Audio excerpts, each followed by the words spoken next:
exclusif, augmentation des vols. Voici le programme complet d'Air Algérie. Le gouvernement algérien a validé un nouveau programme pour l'augmentation des vols vers l'Algérie.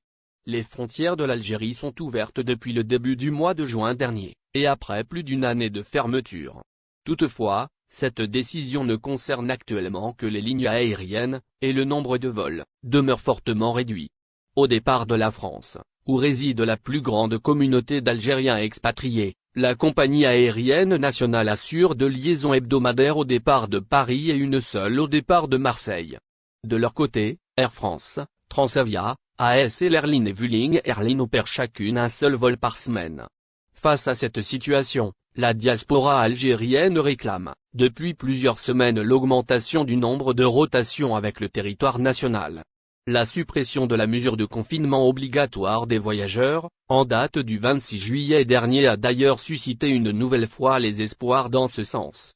Nous avons des informations qui évoquent une ouverture plus large très prochainement, avait notamment indiqué le porte-parole d'Air Algérie, Amine Andalousi, qui a rencontré plusieurs responsables au cours des derniers jours pour discuter de cette question.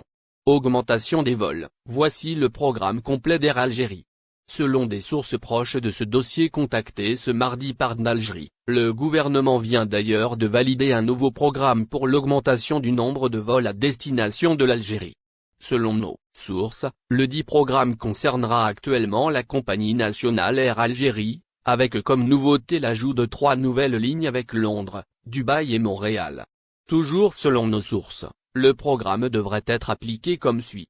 Au départ et à destination de la France, 3 vols hebdomadaires dans le sens Paris-Alger et 2 dans le sens Marseille-Oran, soit un total de 5 vols au lieu de 3 actuellement. Au départ et à destination de l'Italie, 2 vols hebdomadaires en aller-retour dans le sens Alger-Rome et Rome-Alger au lieu d'un seul vol actuellement. Au départ et à destination de l'Allemagne, 2 vols hebdomadaires en aller-retour entre Alger et Francfort au lieu d'un seul actuellement. Au départ et à destination de la Grande-Bretagne, 2 vols par semaine entre Alger et Londres. Au départ et à destination du Canada, 2 vols par semaine entre Alger et Montréal.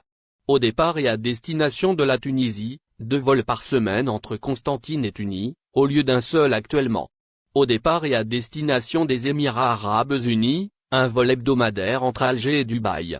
Au départ et à destination de la Turquie, 3 vols hebdomadaires entre Istanbul et Alger au lieu d'un seul. En faillite déclarée, l'Algérie fait la quête auprès de ses ressortissants à l'étranger pour joindre les deux bouts.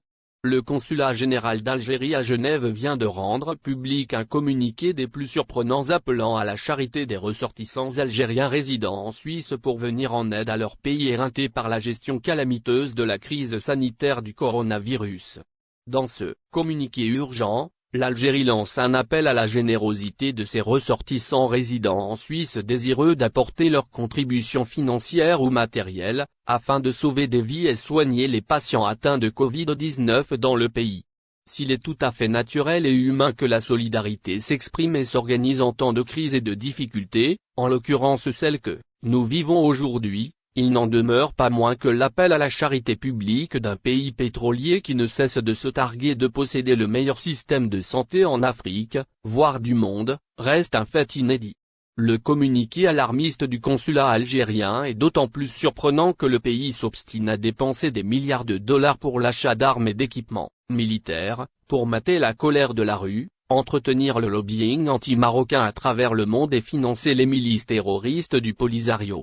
Selon l'Institut international de recherche sur la paix de Stockholm, les dépenses militaires de l'Algérie durant l'année 2020 ont été estimées à 9 milliards de dollars, la classant en tête des pays africains dans la course à l'armement.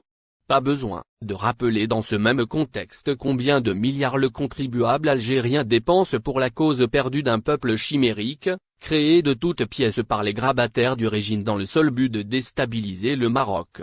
Le peuple algérien, y compris la diaspora vivant à l'étranger à qui on demande l'aumône aujourd'hui pour renflouer les caisses de l'État en cessation de paiement, n'oubliera pas les centaines de milliers d'euros dépensés pour payer les frais d'hospitalisation, de transport et de séjour clandestin en Espagne du chef des séparatistes du Polisario Brahim Ghali alias Bemba Touché de ses accompagnateurs. La diaspora algérienne, appelée à la rescousse aujourd'hui, n'est pas prête non plus d'oublier le refus de son pays de rapatrier des milliers d'Algériens, restés bloqués en Europe et ailleurs dans le contexte de la pandémie de la Covid-19. Plusieurs d'entre eux, devenus des SDF en France, passaient des heures à faire le pied de grue devant leur ambassade à Paris, alors que d'autres avaient élu domicile à l'aéroport de Roissy. Nombreuses pétitions ont été signées, des organisations des droits de l'homme ont été saisies, mais les autorités algériennes ont continué à faire la sourde oreille. La banqueroute de l'État est inévitable en Algérie. Le peuple paie aujourd'hui un lourd tribut des choix politiques, sociaux et économiques du régime. La gestion de la crise sanitaire liée au coronavirus est catastrophique. Cette situation est aggravée par l'obstination du régime d'investir dans l'économie de la guerre et du chaos au lieu de celle de la vie. Le peuple algérien et la diaspora à l'étranger s'en soucient. L'Algérie rouvre ses frontières aux Algériens étrangers vaccinés. L'Algérie a annoncé aujourd'hui qu'elle allait rouvrir ses frontières aux Algériens étrangers vaccinés, après une fermeture de 17 mois due à la pandémie de coronavirus, a indiqué l'agence de presse nationale.